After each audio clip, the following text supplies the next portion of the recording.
Are you in touch with Fubara? As elders, what is the latest update on the Wike and Fubara Peace Pact in Rivers State?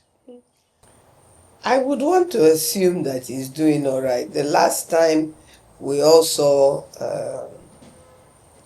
the governor was when he accompanied he joined the former governor, now the FCT minister, for a burial in Obiakpo, which is the local government area of the former the former governor of Rivers State. I think that's the last time most of us have seen him. I won't talk about for other people, but definitely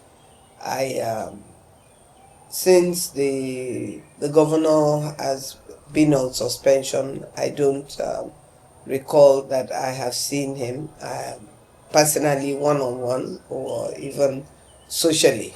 I've not seen him apart from the time that he attended the Chief Ike Clark's service of song, which the elders and leaders of Rivers State organized in honor of Chief Ike Clark. I'm not a spokesperson for the elders, but I'm definitely a member of the Elders and Leaders Forum of Rivers State, as headed by Chief Adeyanju, the former governor of Rivers State. And I believe that a week or so after both the governor of Rivers State and the former governor of Rivers State came out together from the villa and said that they had made peace, we have issued a statement. And that statement made it very clear.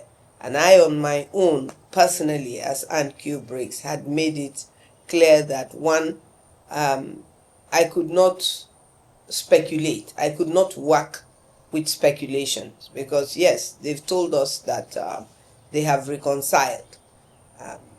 That's, for me, if they've reconciled and they say that they've reconciled, because don't forget, they are the two people that that had issues with themselves.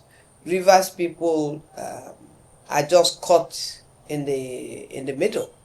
And so if they say that they have reconciled, even the elders were asking in the statement we made that if they have reconciled, and the reason for the state of emergency was the fact that they were fighting, why then is the governor still under suspension?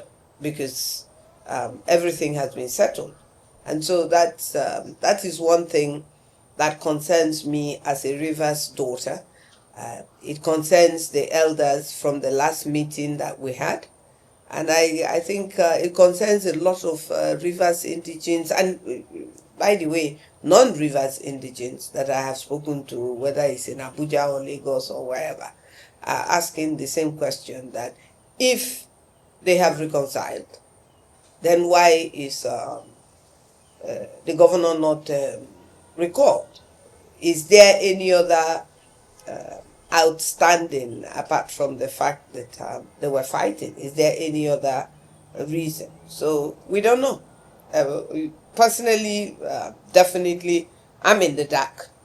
I don't see how a peace that has been declared by both men as they walked out from the villa can be said at this particular moment to have been working. All that is different from before that declaration and now is that nobody is singing songs against the other. Nobody is making statements against the other. The Governor Fubara is not making statements. Wike himself is not making statements against Fubara.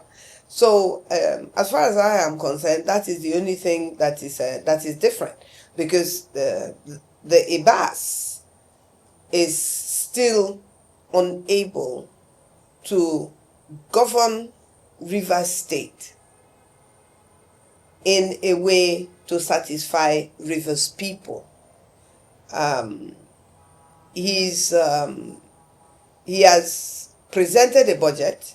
He has changed structures, democratic structures that he had no business changing. He has dissolved bodies in Rivers State that he had no business dissolving. He has made appointments that he has no business making. He has neglected the state. I don't know when was the last time you drove from Obirikwere to the airport, but I mean, it's only because we have to pass there. That's why people are passing there. But I believe that I know it's a health hazard around that place because people are breathing in fumes that are coming in from combination and combustion of all kinds of things. So that is not good for the health of the people. We don't know what IBAS is doing with our money. We don't know how much he's collecting.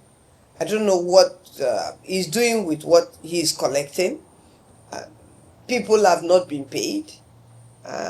There is just so much that is wrong, including the appointing, the dissolving of the Rivers Electoral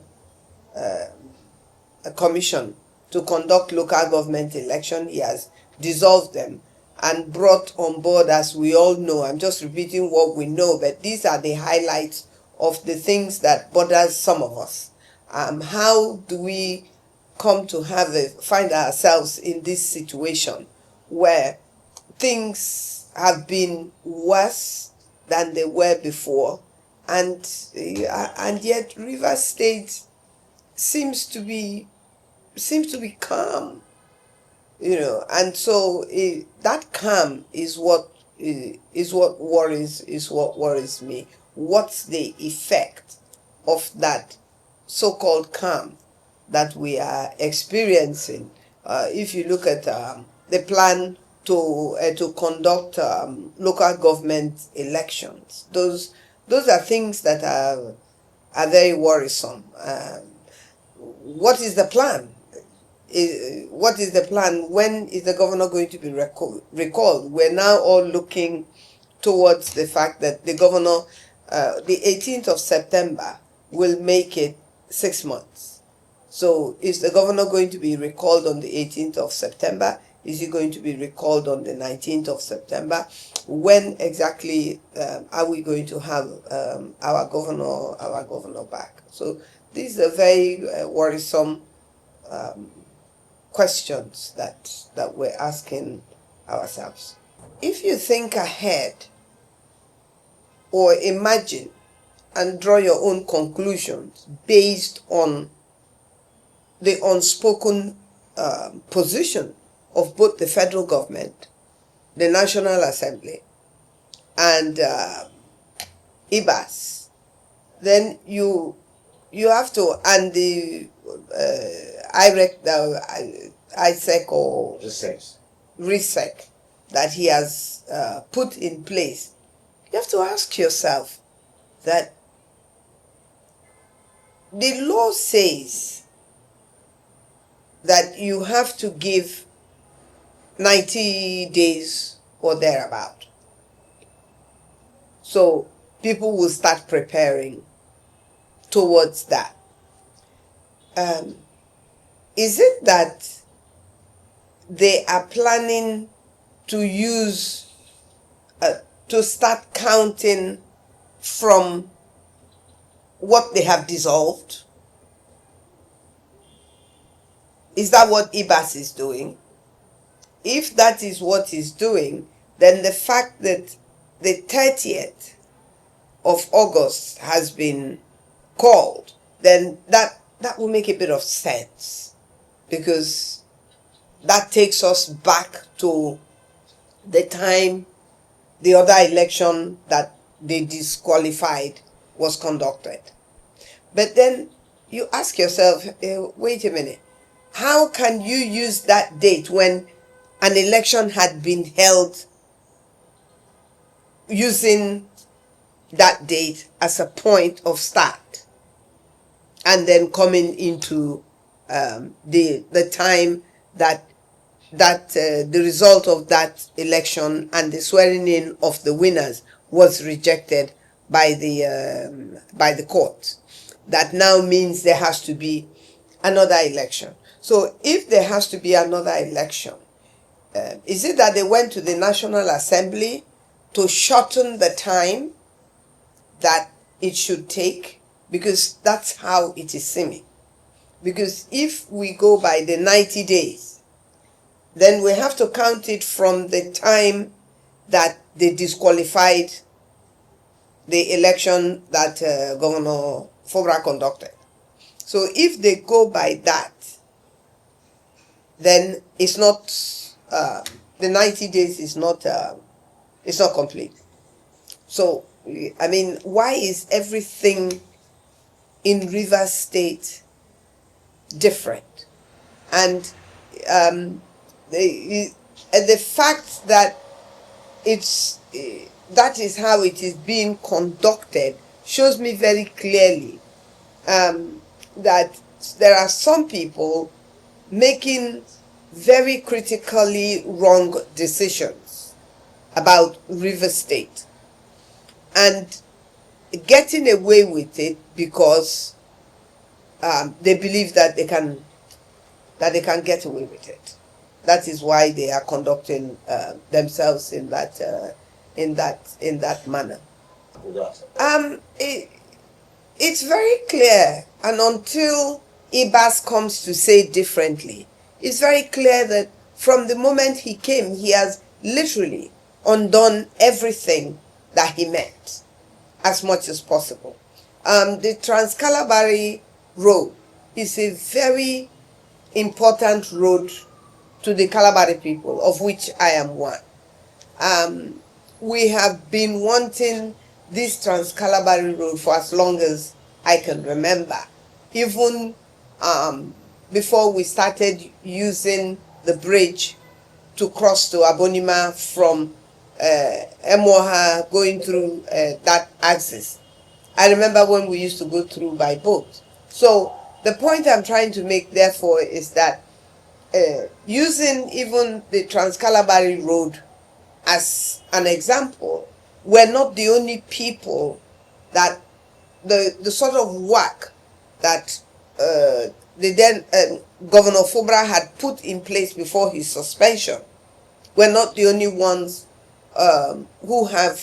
whose work, critical work for them, whether it be road, whether it be hospitals, whether it be schools, that has been put on hold. And then, of course, payments of civil servants. All of those things have literally come to a standstill. The hospitals, the schools, the infrastructure. Infrastructure is very key for a state that is being developed. And so Ibas comes along, and it's like he came to punish the people of Rivers State. Yes, you've suspended the governor of Rivers State, and then the next thing is you proceed to punish the people of Rivers State. It's like almost very, very similar to what is, as far as I'm concerned, the mentality of it all is very similar to what is happening in the Middle East right now. I mean, you are targeting a people because they want their governor, because that is the governor that they have chosen.